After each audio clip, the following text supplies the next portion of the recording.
Hi everyone and welcome. I am joined today again by Gilbert Doctorow, an international affairs analyst and a historian, for the purpose of discussing the US-Russia diplomatic developments to end the proxy war in Ukraine.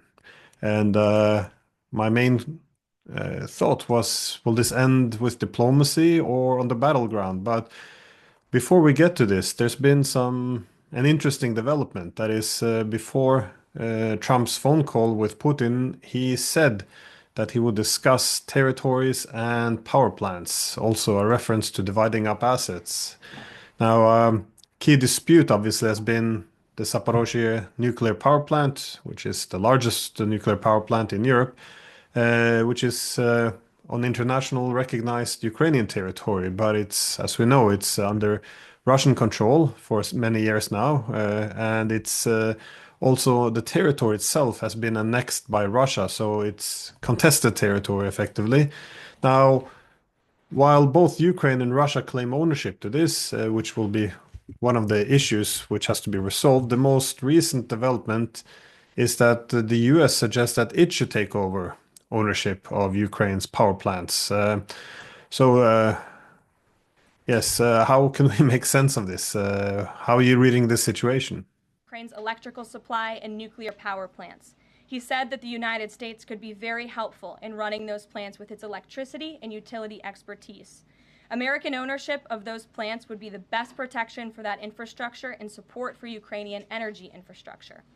President Zelensky also thanked President Trump for continuing to push humanitarian concerns. I'm astonished that this proposal was made by Donald Trump because for me, it suggests that he has some very clever people in his entourage who are doing the thinking of how to resolve the very complex, thorny issues surrounding the war. We've had very smart people with Yale degrees, with Harvard degrees, who are in the entourage of Joe Biden. I think Jake Sullivan was a case in point. Tony Blinken was a case in point. But they all had no experience. It's strange to say. They had no understanding of how the world works. They had no practical brains. And the people around them were typical of the intellectuals who have always been drawn to foreign policy discussions in the States, who are, again, who have no real life experience. We're in a very serious issue here between real life experience and academic experience. Now, you have an academic degree, I have an academic degree, and I'm not intending to in any way question the value of an academic degree for what it intends to do. But for most of us, it does not intend to run the world. And there you have the question, is a businessman the right person to run the world, or is an academic with a Yale law degree the right person to run the world? I vote for the former, not the latter. There's been so much said about Donald Trump that he's just transactional. He doesn't have any strategic vision. He has no foreign policy concept. The actions that he does or takes credit for are horrendous, like the recent green light to Netanyahu to resume bombing in Gaza, or the attacks on the Houthis. These things are taken separately. People get outraged. They decide that Donald Trump doesn't know what he's doing. I disagree completely. I am an academic who went into business. I had 25 years in business. I saw a lot of nitwits at the top of corporations. So let's not make any mistakes about it. No one discipline or role in life has a monopoly on intelligence, and others are stupid. No, you have stupidity everywhere. There's an old Russian expression, I think it goes back to Pushkin, that for one wise man, there's a lot of simplicity. And that was true 300 years ago. It's true today. There are very few wise men, and the question is to identify who's the wise man and who's the fool. It's not as obvious as it seems. Donald Trump is not a genius. He's a man who has some problems reading, and so forth. Nonetheless, I know I'm going some distance away from your direct question, but I have every intention of coming back to it. I was impressed with this proposal for at least three reasons. The proposal of the United States take possession doesn't necessarily mean operate the several nuclear power plants in Ukraine, of which the outstanding one is the one you mentioned, Zaporozhye. That is under Russian control. There are several others which are in Ukrainian-controlled territory.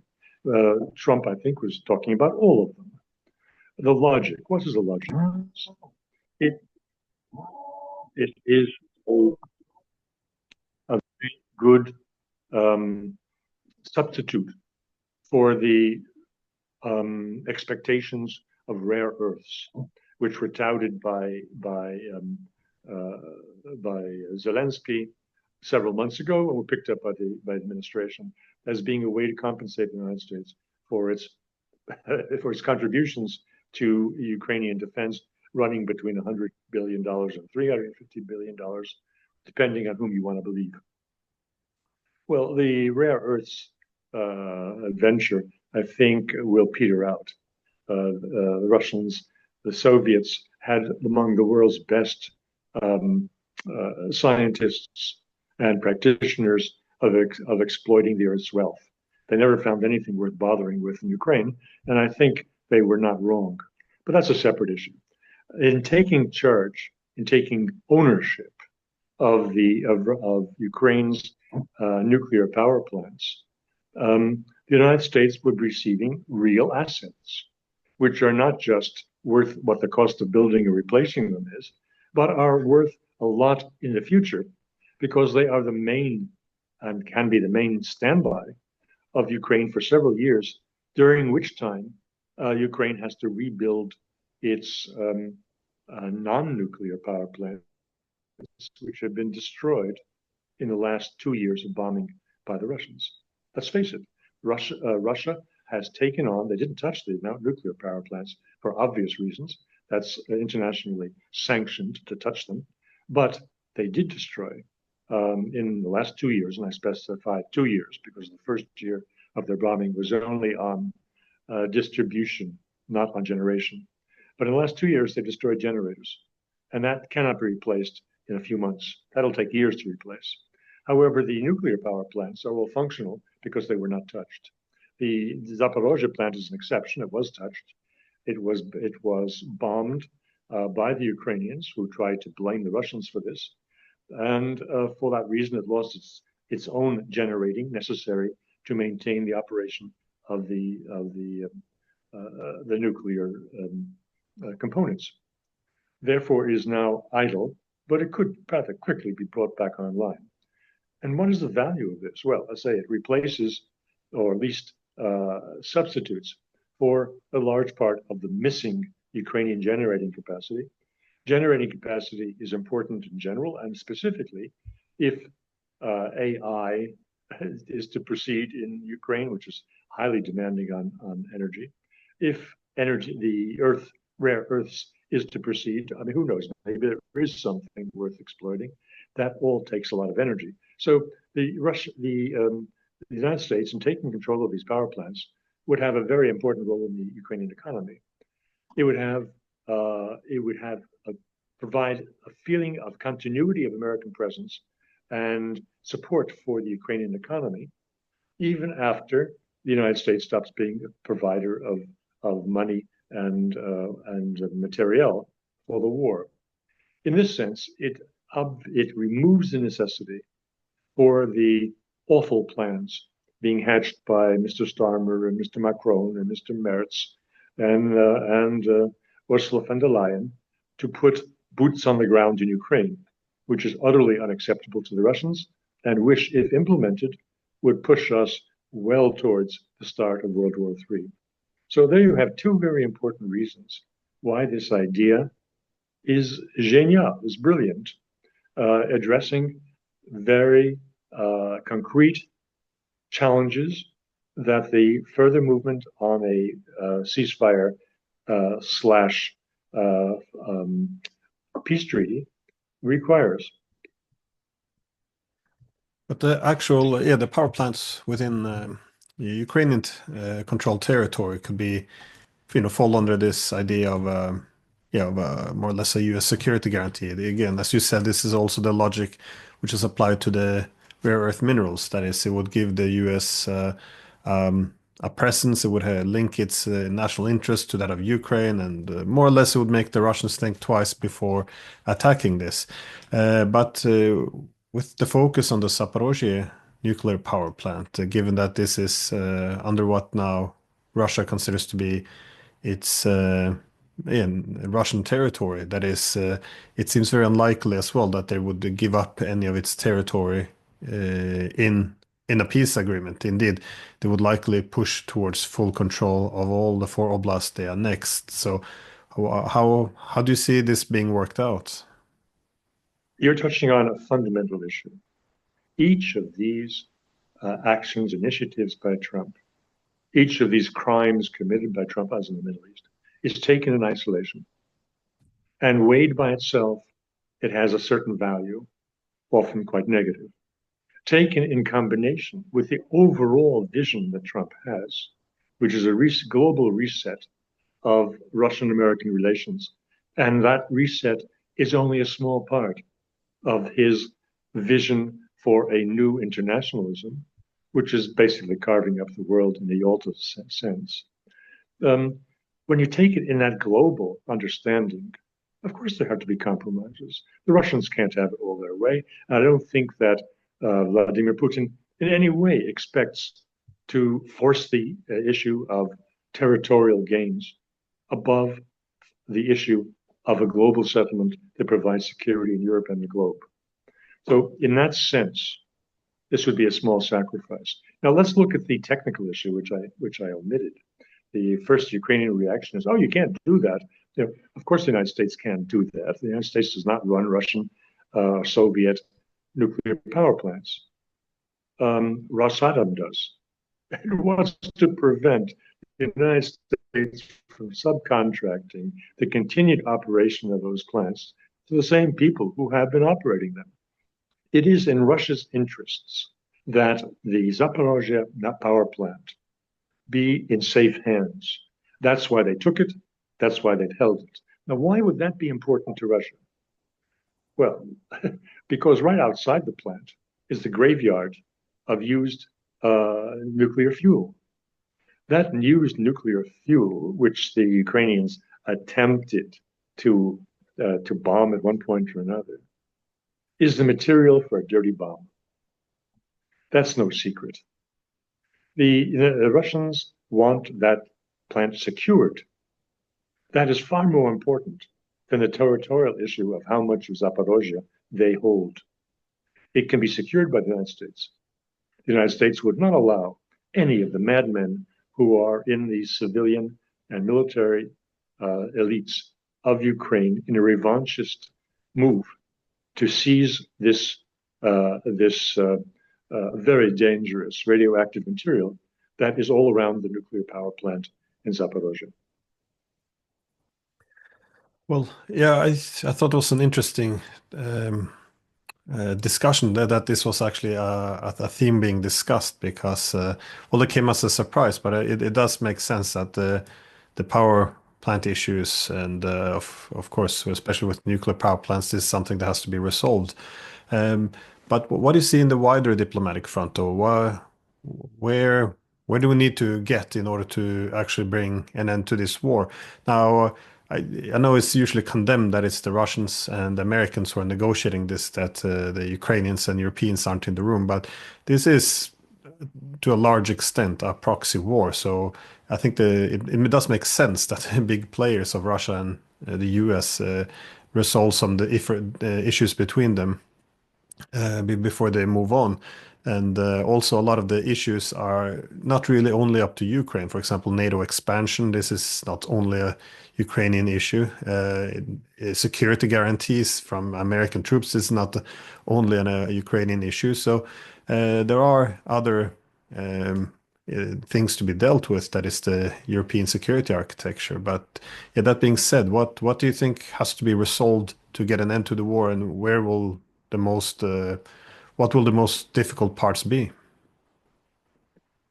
I think that the Ukrainians and the Europeans are not at the table because they are on the menu. That is not something that's happening as a consequence of their not being on at the table. It is the reason why they are not at the table. The what I see, let me explain my vision of the reset and why I think that the discussion between Vladimir Putin and Donald Trump that took place in this telephone call of 2 hours and 28 minutes was so heartening to the Russians. I believe that most of it, I say believe, let be open. This is speculation. Nobody, absolutely nobody among the general public or experts has received a transcript of that phone call, and they never will. I mean, in the foreseeable future, 50 years from now, perhaps not now, because what they likely discussed was of such a delicate nature. There's no way it could be revealed. My guess, and this is speculation, I do not say it's more than that, but I think it's educated speculation, is they are discussing a reset in terms that nobody's talking about. It is a revisiting World War II alliances in which the new allies are the old allies partially. The allies are the United States and Russia. And the new Axis powers are Germany, England, and France. And that's how it is. The United States and Russia have a common interest in defeating the Axis powers. Now, Mr. Merz said it all 3 days ago in the Bundestag when he said Germany is back. You bet it's back, just as it was before. We are speaking of the continuation of the Russia-hating Germany that gave us World War II. And that's where we are today. That's where Baerbock is, whom Merz has now, in the most astonishing way, put up as a candidate to lead the General Assembly of the United Nations to its end and doom. We are speaking about Mr. Macron and Mr. Starmer, who are arguably, and I would happily make the argument, criminally insane. We had people who were delusional in the Biden administration. They were operating in a bubble. They had no sense of what was really going on or cared. They had no concern about what was the facts because we were in a post-factual world. In the case of Macron and Starmer, they know what they're doing. They are intent on defeating and sabotaging Trump and his plans for peace. They are intent, together with Ursula von der Leyen, on turning Europe into a war project, which it's well on its way to being. And for that reason, I think any understanding that Trump and Putin may have had in their phone conversation would have been founded on their common understanding of where Europe is today. See, many people might think that looking at the Europeans as an enemy might be hyperbolic, but there is a lot of crazy statements coming out of Europe. I mean, by the way, you mentioned Medvedev. It is being the well on the Russian side that this is the Europeans, they're not the table, they're on the menu. He actually sent out a tweet more or less outlining this specifically. But with Merz, it's worth noting that the incoming German chancellor now, he made a speech in the German parliament, Bundestag, where he argued that Russia is not only at war with Ukraine, they're at war with all of Europe. They've gone to war with us, and then calling for hundreds of billions to be spent on military. Die Umstände, und darauf hat der Kollege Klingbeil hier gerade noch einmal hingewiesen, die Umstände werden vor allem von Putins Angriffskrieg gegen Europa bestimmt. Es ist nämlich ein Krieg gegen Europa und nicht nur ein Krieg gegen die territoriale Integrität der Ukraine. Es ist, auch wenn Sie das dort und dort anders sehen, es ist ein Krieg auch gegen unser Land, der täglich There's not that many ways you can really interpret this. You have, yes, Starmer insisting putting troops on the ground and planes in the sky, even though wouldn't have American support, they would end up in a direct conflict with the Russians. Even Macron said that he doesn't care what Russia thinks about putting French soldiers in Ukraine, even though he knows that been warned that they would be considered a legitimate target. So we are moving in a very extreme direction. Keep in mind that only not that long ago, the main argument was that Europe was not part of this conflict. Now, yeah, this is obviously out the window, and there is also the idea that the Europeans are making themselves into enemies of the United States. It's not as controversial as one would think anymore. Indeed, if you see the intervention, the way the U.S. been well cheering, I guess, for AfD in the election in Germany, Elon Musk keeps going out in Twitter and suggesting let's get out of NATO. The EU is over bureaucratic and yeah, authoritarian. So this also reflected to some extent in the comments of Vance. Does make him anti-European. It just means that they don't like the path the Europeans are on. So there is a huge shift obviously coming, but you see the US and the Europeans getting into a conflict. Well, we're already in economic conflict, I guess, but over the what can be interpreted as Europeans' efforts to sabotage America's efforts to end the war and reorient itself to have this great power rebalancing. The unreality on the part of Starmer and Macron and Merz and von der Leyen is they don't understand, to put it in Donald Trump's terms from his talk with Zelensky, they don't hold the cards. The United States holds the cards. They can talk big until the moment of truth.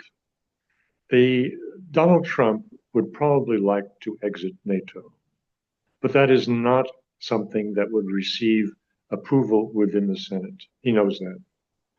And so I think what he's doing is allowing the Europeans to do it for him by their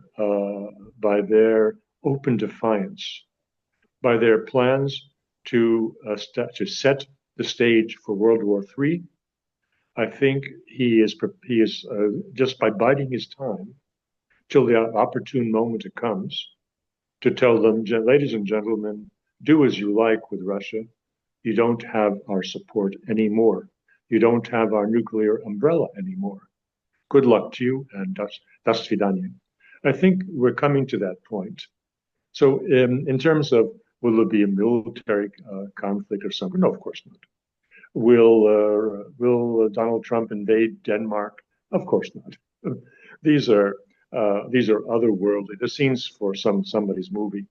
But in the world in which we live, it will only take the reminder from Trump of who holds the cards, who doesn't, to put an end to this nonsense. And I think those who are the most exposed, like the three gentlemen and lady I mentioned, they will have no room for retreat. The die is cast, and their only option will be at some point in the near future to resign, because the policies, they are ruining European defense. When Pistorius, you mentioned the speech by Merz, Pistorius' speech in the Bundestag was even worse. And these people are saying they're putting up 1 trillion euros for recreation of the European German military machine, and to destroy the euro in effect, because that will be and to raise gold to new unbelievable heights. These will be the direct consequences of their policies that have been passed through the Bundestag in the last few days. They are setting the stage for Europe's demise. Now, how long the general public will put up with this, because it is a disaster for the standard of living in Europe. That remains to be seen, but I cannot imagine that it will go on very long. These people will be out. Trump has a chance to triumph. These are all possibilities. They are not probabilities. And I don't characterize anything I've said as more than speculation, because none of us can be based on solid facts when the solid facts are being discussed behind closed doors where they should be. But looking at where the feet are moving, this is what I see. Yeah, well, I would have supported the Europeans developing some military independence to have some political autonomy, but this is something very different, though, because when you're talking about hundreds of billions in the rearmament, and this is at the same time as the foreign policy chief says she refused to even talk to the Russians and is sitting on stage talking about how great it would be if Russia's defeated so we can break it into many smaller countries. Yeah, European leaders talking about we have to prepare for a war with Russia. This is there's not that many ways you can interpret this. This is very. I'm not saying this could be just beating their chest. It doesn't mean that they actually want a war or they're planning for it to be a likelihood. But nonetheless, the rhetoric is very dangerous at the moment. So just to blow this off as yeah, it seems also yeah, extremely dangerous. But if we go down this path and the Americans decide that well, you can't work with the Europeans anymore, and I think you're kind of spot on because when America decided that they wanted to get away from Ukraine, they did say they didn't have to convince the Europeans to take over the project. The Europeans jumped on it. They saw Ukraine failing, and they wanted to get rid of the ownership, and the Europeans immediately jumped on it. So, and you see the same now. A few statements from Trump, and the Europeans are already talking about a post-NATO Europe. And the rhetoric has a tendency to overwhelm the Europeans and push them all in one direction. So, yeah, I can't be dismissive of what you're saying either, because it does appear we're moving somewhat in that direction. Um, but if It's diplomacy, sorry, foolhardy. It is foolhardy.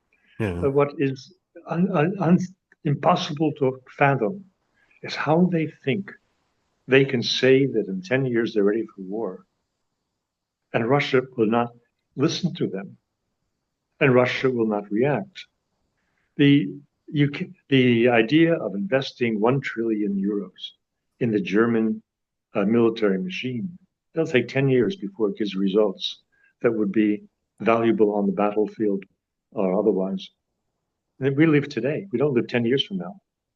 Today, if the United States steps back from NATO, Europe is defenseless. How do they expect, when Trump says no help from us, to face the Russians having just made these violent threats against Russia? yeah, if it's all, yeah, chess beating will be one thing, but the fact that it's not backed up or balanced out with any diplomacy, this is my greatest concern. That there is no diplomatic pathway, that they keep making this really maximalist demands. But and I think this is also why, as you said, why the Europeans are making themselves irrelevant, because how can they have a seat at the table when you're seen as being unrealistic and also unreliable? But I guess my last question though is if diplomacy will fail, if it doesn't work, if Trump doesn't get what he wants and the Russians don't get what they want, how will this end? What do you see happening on the battlefield at the moment? Because as you said very correctly, this war won't look like this in 10 years. It is. I know that the Ukrainian military chief Budanov, he reportedly said in January that if the war does not end by the summer, then the existence of Ukraine could be threatened. He later walked this back, or said that challenged this statement that they hadn't made it because it had caused too much problems. But obviously things aren't going well. So how do you see how long can this thing go on, in your opinion? Well, the critical issue here is whether or not Donald Trump would do the logical thing should the talks fail because of the Ukrainians. And that is the logical thing, is to stop all U.S. military and financial aid and intelligence aid to Ukraine. This would be a devastating blow to Ukraine, and it would compromise their chances of maintaining themselves on the battlefield for more than a few months while the U.S. delivered arms are still in stock. In which case, we're talking about a capitulation. Now, I don't think the Russians want a capitulation as their first objective. I think their first objective is precisely a negotiated settlement, such as Trump is trying to bring about, because it would end the sanctions. It would um, end the legal challenges to their occupation of the lands that they have taken on the field of battle. It would certainly give them full legal title to Crimea as a first step. These are all objectives of great importance. Let's keep in mind what the Russians are saying now on their talk shows. They have 3 years to finish up with the security problems in Europe. That's why 3 years? The remaining time of Trump in power. No one can say with any confidence that his successor, as J.D. Vance, will win the next elections. If the Democrats come in, then we're back to ground zero and it starts all over again. In the case of the Russians, Mr. Putin is not going to be there forever. So there is a limited time horizon for solving this from the Russian perspective. And if that means making compromises, I am certain they are ready to make compromises for the sake of the bigger goal. Yeah. Well, my great concern as a European residing in Europe is, irrespective of what was said in this phone call, the fact that we're making ourselves, almost de facto declaring war on Russia while also making an enemy out of the United States. We're putting ourselves in a very, very vulnerable position. So to again look back at this tweet by Medvedev when because I thought this was quite telling when he argued that what's on the menu is the French, the British, the Ukrainians. It's worth taking this seriously, I think. So, anyways, Dr. Doctorow, I do appreciate your time as always. So thank you so much for your insights. It's been very interesting. Well, thanks for having me.